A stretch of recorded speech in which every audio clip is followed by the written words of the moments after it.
Question 18 from page 75 of Math 3000. Consider the function f of x equals x squared plus 4x minus 5 and g of x equals 2x minus 1. They ask you to determine the rule of the composition f composed of g. So what that means is you're going to take the function g and you're going to stick it into f wherever there's a variable x. So what that means is f is x squared plus 4x minus 5, and wherever there's an x, you're going to replace x by all of the function g, which is 2x minus 1. So what this is really is just 2x minus 1 squared plus 4 times 2x minus 1 minus 5. So wherever there was an x, over here and over here, I've replaced it by 2x minus 1.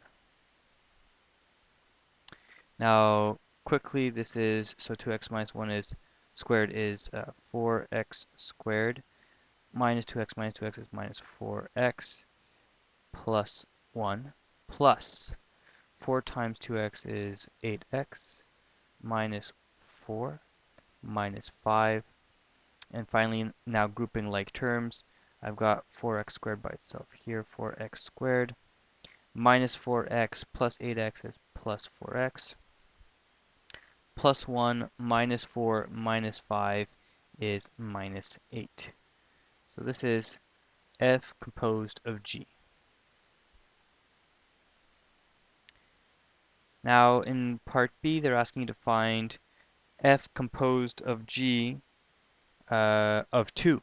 So right now we're going to replace x by 2.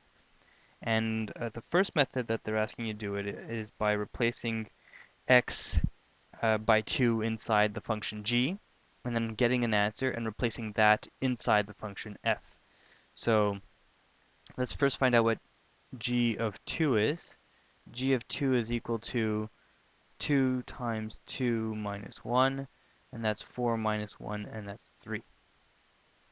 Now that we know what g of 2 is, we replace g of 2 by 3, and what we have is really just f of 3.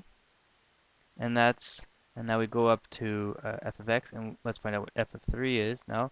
F of 3 is 3 squared plus 4 times 3 minus 5. So that's 9 plus 12 minus 5, and that's just, so 4 plus, that's 16.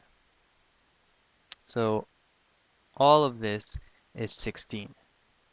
Now in part 2 of B, they're asking you to use the rule that you found in part A to find f composed of g of 2.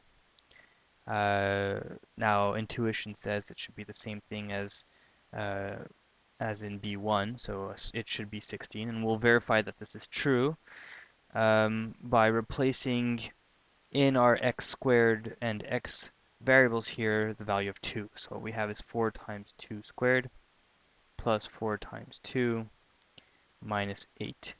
So 4 times 2 squared is 4 times 4 is 16, plus 4 times 2 is 8, minus 8, and you can clearly see from here that this is 16 because the 8's cancel.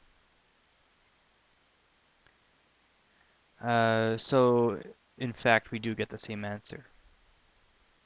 So this is how we do compositions of functions. You can replace functions inside other functions to get a composed function, and then you can replace a value for the variable and get a final answer at a specific value of x. For example, here we had when x is equal to 2, we get 16.